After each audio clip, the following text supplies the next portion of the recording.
Hey everyone, welcome back to another Metal Fan Reacts video with me, Draven. Thank you so much for tuning in. Like I mentioned in Saturday's video, I unfortunately had problems with my mic that I did not discover until after I got done recording, and I was doing a Sabaton history reaction, so it was like a 20 minute long video, and unfortunately the mic cut out and it was a lot of staticky. I know a lot of you guys said in the video that I showed you couldn't hear it, but I assure you it was loud. So I want to make sure I get these videos up on Saturday and Sunday. Vietnam War is... Either ways, guys, I appreciate you guys' continued support into my channel. I am trying to get these videos uploaded and edited and done for you every day to give you guys awesome entertainment as we're all stuck at home. So please make sure you guys wash your hands, and hopefully we'll be done with this stay-home order soon. Without further ado, let's jump into Sabaton's history into the fire. This is about the Vietnam War, and I am super excited to get into this song. You guys have written about very many different wars, you know, the World Wars and you know, the Shirayama and the 30 Years War and the Great Northern War, but you only have one song that's actually about Vietnam. Yeah. Because technically Camouflage is a cover.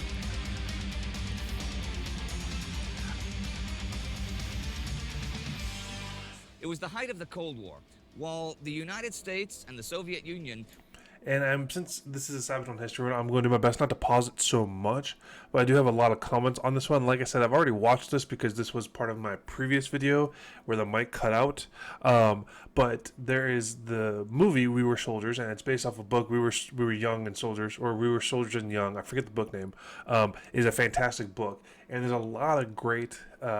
That battle actually took place, and the people that were involved in that were actually real people. It was probably one of the most historically accurate films coming out of Hollywood, and I was really surprised that they did it. In this, the song, they talk about napalm and the history of it and stuff like that. That guy that the napalm in the movie We Were Soldiers like explodes on, and the guy tries to pick him up and like peels his leg back. That guy is actually from here, in Idaho, and there's actually a memorial for him back in his hometown. It's about 2 hours outside of Boise. But the We Were Soldiers is just extremely accurate. were engaged in what was maybe the deadliest staring contest in human history. The real wars were being fought on the periphery of the blocks of power. The communist doctrine of national liberation was gaining traction in post-colonial Southeast Asia, and the U.S. government was fearful that a domino effect might push more countries into the communist sphere. U.S. involvement in Vietnam began in 1961, as Soviet and U.S. ideology split that country into two camps. The communist North began waging an armed insurgency against the Republican South. Despite President John F. Kennedy's promise to win the hearts and minds of the Vietnamese population, he also went straight to sending in special forces to train the South Vietnamese army. The insurgency became more and more violent. It's so gnarly. Forces were dragged into a military conflict that gradually evolved into full-on war, a war that grew ever uglier. For the U.S. and its allies, warfare in the past had been straightforward and pretty linear. The engagements in the Second World War, fighting in Europe and the Pacific, and soon after that in Korea, had presented them with fixed lines and coherent battlefields. They took pride in the statement that they could fight any enemy anywhere in the world. The war in Vietnam, however, was to be the place where many of the traditional tactical approaches to war stopped working. It is often portrayed as the prime example of guerrilla warfare because of North Vietnam's heavy reliance on the irregular forces of the Viet Cong, the National Liberation Front. The Viet Cong's aim was to subvert the South by controlling the rural population, often through brutal terror tactics. They wore no uniforms, nor did they have standardized equipment, and instead preferred ambushes and traps to conventional warfare. The Western coalition faced an enemy that seemingly had no headquarters, who did not even try to compete with them for superiority in the air or at sea, an enemy that deliberately chose to remain elusive, who would not stand and fight, but shoot at them from afar and then run. While the U.S. could conduct devastating bombing runs deep into the north of Vietnam, their true enemy controlled the terrain beneath the treetops via a large network of tunnels, or he fled into sanctuaries in neighboring Laos and Cambodia. It was clear that the Western forces could not just stay in their bases and bomb their enemies from the air. They would have to conduct aggressive combat operations themselves to destroy the enemy forces, disrupt his logistics, and break his power over the rural population. I love that they include the music. That kind of helps break it up. But yeah, we thought for the Vietnam War that we were just going to dominate the air and control it. And since these guys were so dug into caves and stuff like that, we couldn't find Australian forces already followed an especially aggressive doctrine of nearly non-stop patrolling to control and dominate the countryside around their base camps, and the U.S. troops followed suit. The nation's countryside, however, was a whole different matter. From open rice paddies to tree-covered ridges to the winding valleys of the mountainous regions in the south, the terrain of Vietnam was quite difficult to navigate. The plateaus of the Central Highlands are way different from the marshes of the Mekong Delta, but it was the jungle that really defined combat in Vietnam more than anything. There, it came down to individual platoons, scouring the thick and hostile jungle, trying to establish control over the enemy. Inside the jungle, it was often eerily quiet. If not for the noise of helicopters flying overhead or maybe from distant artillery shells, there was very little noise. So movement would be reduced to a minimum, as every moving leaf or cracking twig could warn the enemy of their presence. With poor visibility, men could sometimes only see 2 or 3 men in front of them. In dense terrain, the platoons split up in even smaller groups. They moved slowly, covering each other. Trails were nearly invisible, overgrown with vines and brush. Every step, they had to carefully scan their surroundings, looking for moving vegetation or color that did not belong. There was this constant need for vigilance, as light and shadow could easily play tricks on their minds. In the thick, layered vegetation, the best thing for the enemy was to camouflage its position and lay an ambush. Being unwary for just a moment, letting your guard down just once, could be a fatal mistake. That'd be so gnarly. Of course, as I said, they were not. That kind of pressure would be so gnarly, just to always start out quickly, moving over dry ground, that way. Suddenly find themselves crawling through an area of thick bamboo. Then they would maybe traverse the rushing waters of a stream or march through an exposed field of rice paddies, then forcing through man-high elephant grass, and all of this in just 1 or 2 hours of marching. Since the terrain was so diverse, it was impossible to calculate how long a unit would be busting brush to reach its destination. Daily stress from the constant need to remain alert was exhausting, and the few hours of sleep each night, in combination with guard duty, wore the men down quickly. Water was often scarce and rations insufficient, and moving through the jungle was also draining. Temperatures changed from extreme to extreme depending on the season. Either it was too hot and too humid, or it was too wet once the monsoon season had set in. Heat exhaustion and dehydration were common among inexperienced soldiers, while mosquitoes, leeches, and snakes menaced them during the steady downpour in the swamps and marshes. Malaria, fever, dysentery, and diarrhea, and even trench foot were all daily dangers outside of combat. It was not surprising that the paranoia and the stress were often relieved with drugs. As for what they carried with them, since the men were out in the field for several days on end, they had to carry enough supplies and ammunition to keep them going. But resupply was often difficult and could only be done by helicopter, so everything had to be as light as possible, which is a bit of a balancing act. The Vietnam War changed the deployment of weapons as well. The standardization of automatic rifles like the M16A1 was a confidence booster, especially in surprise engagements in the jungle, but it also led to a higher demand for ammunition. Actually, ammunition had priority over everything else. Jungle firefights were regularly lost by the side that ran out of bullets first. That's so gnarly. Bazookas and mortars were usually not carried into the dense jungle since they were too heavy and unwieldy. Once the sun was close to setting, the men had to stay close together. In the pitch-black jungle, it was very easy to lose each other, and navigating the vegetation at night was pretty much impossible. Instead, they would stop and rest, and after it got dark, quickly change position once more. Sleeping was only possible for a handful of hours, as they had to constantly guard themselves and prepare their own ambushes throughout the night. And if the patrol survived the night and finally reached its destination, maybe a village or another populated area, It would investigate for Viet Cong activity. Vietnamese interpreters accompanying the platoon would question the civilians, trying to get an accurate assessment of the situation. Even though I don't like certain Vietnam movies, Platoon has some good scenes in it, but I'm not a huge fan of it. Full Metal Jacket, I'm not a fan of. Apocalypse Now, I'm not a fan of. It's just, I don't know. We Were Soldiers, I think, is the only Vietnam movie that I like. There are some good parts to it, to where they're questioning. They go into the little Vietnamese town, and they're questioning all the villagers there about all the stuff, and it's interesting because it's like, I don't know the correct word for it. Like, I'm curious how we would act now. You know what I mean? Like, because the U.S. did not do good things when we did stuff like that, and it's gnarly to think about. We're fighting in this foreign land, and then we go through a village, and this village just helped the people you're fighting against, and then I don't know. It's so much like that would just be such a high pressure scenario. It's not like in World War II when we were liberating European countries.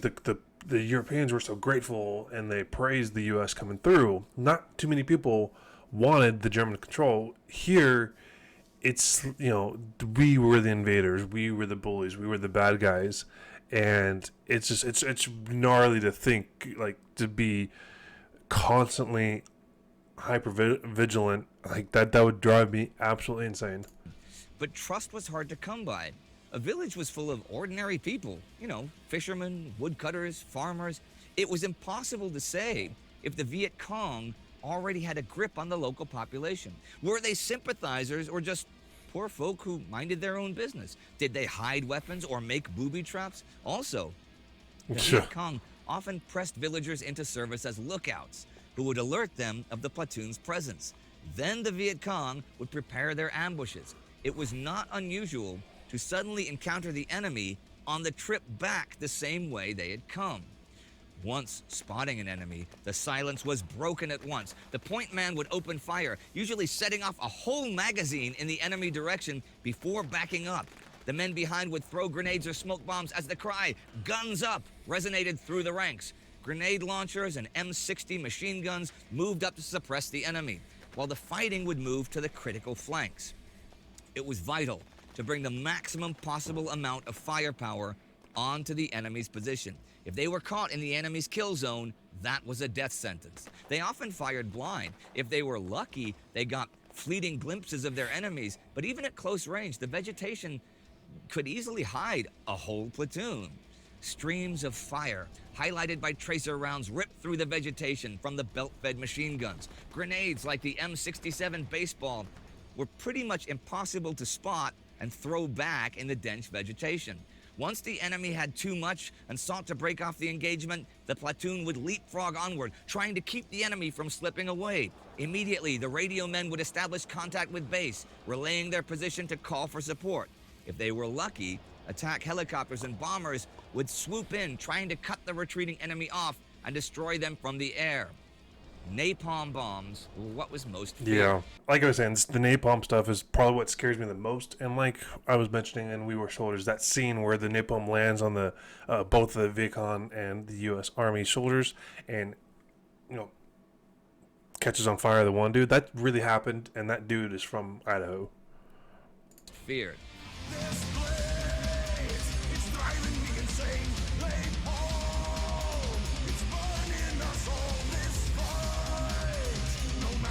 It's a good song, though. Napalm is like a more vicious form of a flamethrower, a mixture of gasoline and a thickening agent like lye. It's a highly incendiary and sticky liquid that once aflames clings to clothing or skin like burning glue, causing gruesome burns, and since it's a fluid, it can also flood into bunkers and tunnels. Where the napalm bombs were dropped, the jungle was immediately set aflame. It burned friend and foe alike, catching both civilians and combatants. Not only did it burn everything it came in contact with, Its violent reaction with oxygen also means it sucked all the air out of its victims' lungs, killing them with sheer pressure. The heat, the asphyxiation killed people even if they weren't hit directly. Napalm cannot be washed off and is an unforgiving, tormenting killer. So gnarly. Napalm became a symbol of the Vietnam War.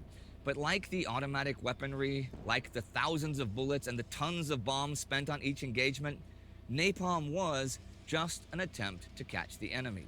An enemy that did not care for instruction manuals or battle lines. Napalm symbolized the desire to kill an elusive and dangerous enemy by any means possible. Now ready to strike. Napalm was serious stuff. That's like one of the more gnarlier things, I think.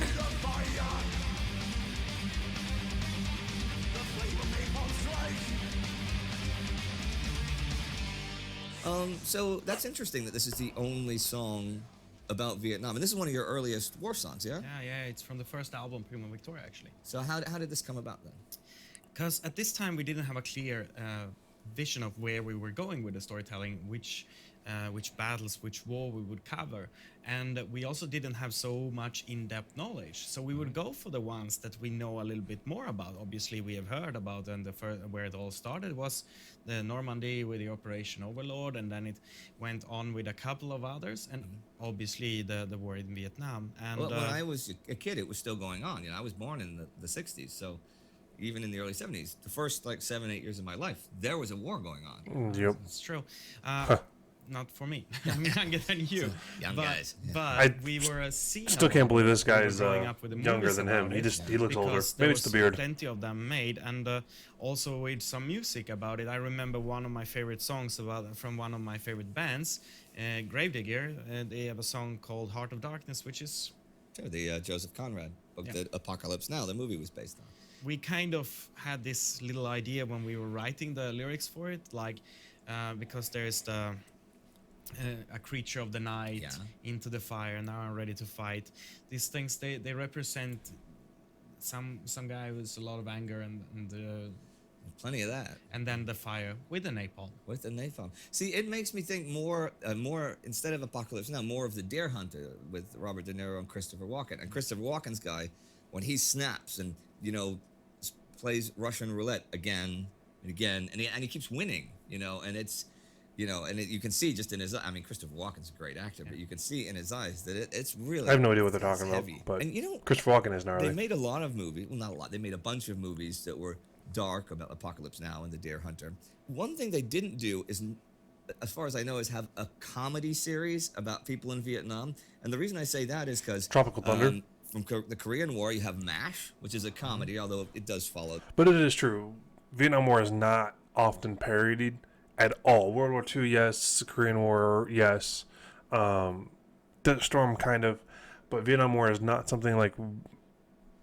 The U.S. is not something... Vietnam War in the United States is not something that we're super proud of. But I mentioned this in a previous video. It's really sad that how we treated our soldiers when they came back home.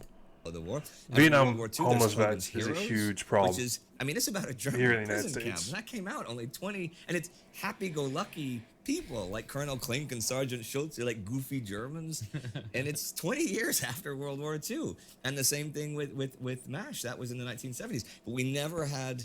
I don't think there was a happy-go-lucky Vietnam thing. I don't know, but I guess because of all the negativity it created in America, nobody dared to touch it. Maybe because World War II obviously because it wasn't created, like a win. Obviously World War II created a very uplifting emotions in America. Ending, yeah. So, and Korea, even though that was never, fully resolved, that was still more than that.